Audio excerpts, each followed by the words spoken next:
அதிர்ஷ்டத்தை தரும் வராகி அம்மன் வழிபாடு. இந்த வழிபாடை நம்ம வீட்டிலேயே நம்ம எளிமையாக செய்யலாம். பொதுவாக வராகி என்பவள் வெற்றியை குறிக்கக்கூடிய தெய்வமாக திகழ்கிறார். புவனேஸ்வரி அம்மனின் படைத்தலைவியாக திகழக்கூடியவள் தான் இந்த வராகி அம்மன். அதனால்தான் அன்றைய காலத்தில் ராஜராஜ சோழன் தன்னுடைய படைகளுடன் போர்க்களத்திற்கு செல்வதற்கு முன்பாக வராகி அம்மனை வழிபட்டு சென்றார் என்று புராண கதைகள் சொல்லப்படுகிறது. அப்படிப்பட்ட வராகி தேவியானவள் நிலத்திற்கு சொந்தமாக கருதப்படுகிறார். இந்த வராகி அம்மனை எந்த முறையில் நாம் வழிபட்டாலும் நம்முடைய வாழ்க்கையில் அதிர்ஷ்டம் நம்மை தேடி வரும் என்று நம்பப்படுகிறது. வராகி அம்மனின் வழிபாடு என்பது இப்பொழுது பிரசித்தி பெற்று வருகிறது. நம்முடைய பிரச்சனைகளை தீர்க்கக்கூடிய அற்புதமான தெய்வமாக திகழக்கூடியவள் வராகி அம்மன். வராகி அம்மனை பஞ்சமி திதியிலும் அஷ்டமி திதியிலும் வழிபாடு செய்வது என்பது மிகவும் சிறப்புக்குரியது. அவ்வாறு வழிபாடு செய்யும் பொழுது எந்த வழிமுறைகளை பின்பற்றினால் நமக்கு அதிர்ஷ்டம் ஏற்படும் என்றுதான் நம்ம இப்ப பார்க்க போறோம். வராகி அம்மனின் வழிபாட்டை எப்பொழுதும் இரவு நேரத்தில் தான் செய்ய வேண்டும். இரவு 9 மணிக்கு மேல் வராகி அம்மன் வழிபாட்டை செய்வது என்பது மிகவும் சிறப்பானது. எவ்வளவு கால தாமதம் ஆகிறதோ அவ்வளவு நல்ல பலன்கள் கிடைக்கும் என்று சொல்லப்படுகிறது. வீட்டில் வராகி அம்மன் படம் இருக்கும் பட்சத்தில் அந்த படத்திற்கு வாசனை மலர்களை சூட்டி அந்த படத்திற்கு முன்பாக ஒரு தீபத்தை ஏற்றி வைத்துக் கொள்ளுங்கள். பிறகு வராகி அம்மனுக்கு பிடித்தமான கிழங்கு வகைகள், தயிர் சாதம், நவதானிய அடை போன்றவற்றை படையலாக போட்டுக்கொள்ள வேண்டும். அடுத்ததாக கிளியாத நல்ல வெற்றிலையாக ஒரு வெற்றிலை எடுத்துக்கொள்ளுங்கள். அதில் சிறிதளவு கல்உப்பு, சிறிதளவு மஞ்சள், சிறிதளவு குங்குமம், ஒரே ஒரு ஏலக்காய், இவை அனைத்தையும் வைத்து உங்கள் கைகளில் வைத்துக் கொள்ளுங்கள். உங்களுடைய வேண்டுதல் என்னவோ அந்த வேண்டுதலை மனதார வராகி அம்மனிடம் கூறிவிட வேண்டும். இவ்வாறு கூறிவிட்டு அந்த வெற்றிலை அப்படியே அம்மனுக்கு முன்பாக வைத்து விடுங்கள். இயன்றவர்கள் வராகி அம்மனின் கவசம் இருக்கும் அந்த கவசத்தை பாராயணம் செய்யலாம். இயலாதவர்கள் வராகி அம்மன் பாடலை யூடியூபில் போட்டு ஒழுக்கி விடலாம். அன்றைய தினம் இந்த வெற்றிலையும் அதில் இருக்கக்கூடிய பொருட்களும் அப்படியே பூஜை அறையில் இருக்க வேண்டும். அன்றைய நைட்டு ஃபுல்லாக அது அப்படியே வராகி அம்மன் பாதத்தில் வச்சு உங்கள் பூஜை அறையில் வச்சுருங்க. மறுநாள் காலையில் எழுந்திருந்த இந்த பொருட்களை அப்படியே எடுத்து ஓடுகின்ற நீரில் விட்டுவிட வேண்டும்.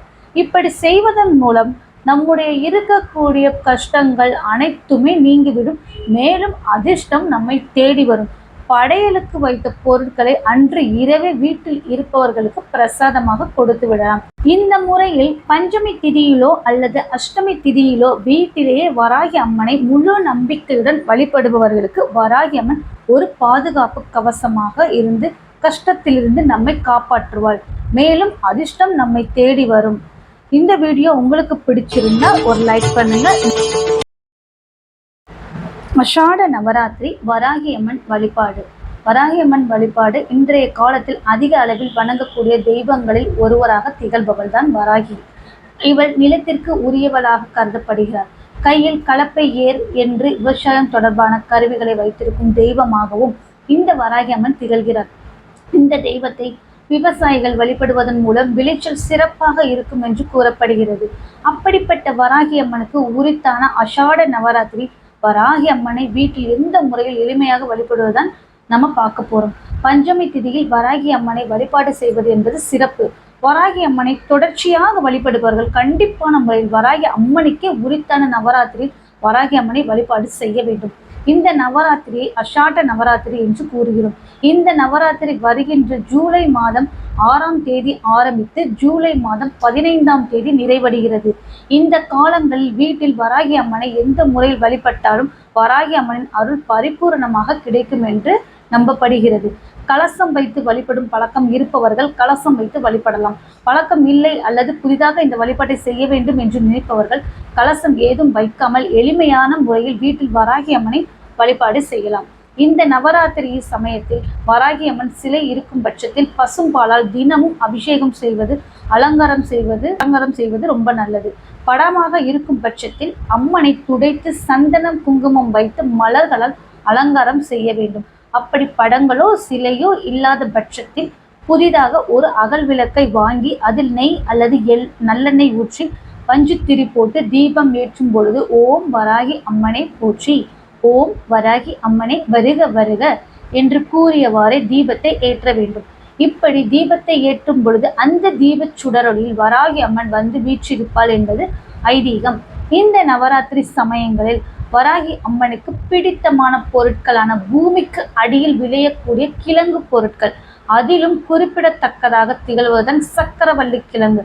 அதனால்தான் 9 நாட்களில் ஒரு முறையாவது சக்கரவள்ளி கிழங்கை வராகி அம்மனுக்கு நெய்வேத்தியமாக வைத்து வழிபட வேண்டும். இது இல்லாமல் கருப்பு உளுந்தால் செய்யப்பட்ட வடை, நிலக்கடலை, சுண்டல், பருப்பு வடை போன்ற பொருட்களை வைத்து நெய்வேத்தியமாக வைக்கலாம். இந்த 9 நாட்களும் தொடர்ச்சியாக விளக்கேற்றி வழிபாடு செய்ய இயலாது என்று நினைப்பவர்கள் இந்த நவராத்திரியில் வரக்கூடிய முக்கியமான 2 நாட்களை தவறவிடாமல் வழிபட்டால் இந்த 9 நாட்களும் வழிபட்டதற்கு சமம். அந்த நாட்கள் தான் வளர்பிறை பஞ்சமியும் அஷ்டமியும். பஞ்சமி ஜூலை மாதம் 10ஆம் தேதி காலை 8:30 மணிக்கு ஆரம்பித்து ஜூலை மாதம் 11ஆம் தேதி காலை 10:19 வரை இருக்கிறது. இதேபோல் அஷ்டமியும் ஜூலை மாதம் 13ஆம் தேதி மதியம் 2:13 ஆரம்பித்து ஜூலை மாதம் 14ஆம் தேதி மாலை 4:02க்கு முடிவடைகிறது. இந்த அஷாட நவராத்திரியில் தினமும் வராகி அம்மனின் மூல மந்திரத்தையும் காயத்ரி மந்திரத்தையும் உச்சரிக்க வேண்டும். இந்த நவராத்திரியில் வராகி அம்மனை வழிபடுவதன் மூலம் நீண்ட நாட்களாக நோய்வாய்ப்பட்டு இருப்பவர்களுக்கு நோய்கள் தீரும், கடனால் கஷ்டப்பட்டு கொண்டிருப்பவர்களுக்கு கடன் அடையும், மன கஷ்டம் நீங்கும், காரிய சக்தி உண்டாகும், எதிரிகளால் ஏற்பட்ட பிரச்சனைகளும் எதிரிகளும் நீங்குவார்கள், பய உணர்வு நீங்கும், குடும்பத்தில் இருக்கக்கூடிய சண்டைகள் நீங்கி ஒற்றுமை உண்டாகும், பெண்கள் தீர்க்க சுமங்கலியாக இருப்பார்கள். பல அற்புதமான பலன்களை தரக்கூடியதுதான் இந்த அஷாட நவராத்திரி. இந்த அஷாட நவராத்திரியை தவறவிடாமல் இந்த முறையில் வழிபாடு செய்யுங்கள். இந்த வீடியோ உங்களுக்கு பிடிச்சிருந்தா ஒரு லைக் பண்ணுங்க. நன்றி, வணக்கம். மேலும் எங்கள் சேனலோட வீடியோஸ் எல்லாம் உங்களுக்கு நோட்டிஃபிகேஷன் வர்றதுக்கு சப்ஸ்கிரைப் பண்ணிட்டு அங்கே இருக்கிற பெல் ஐக்கானை கிளிக் பண்ணுங்க. நன்றி, வணக்கம்.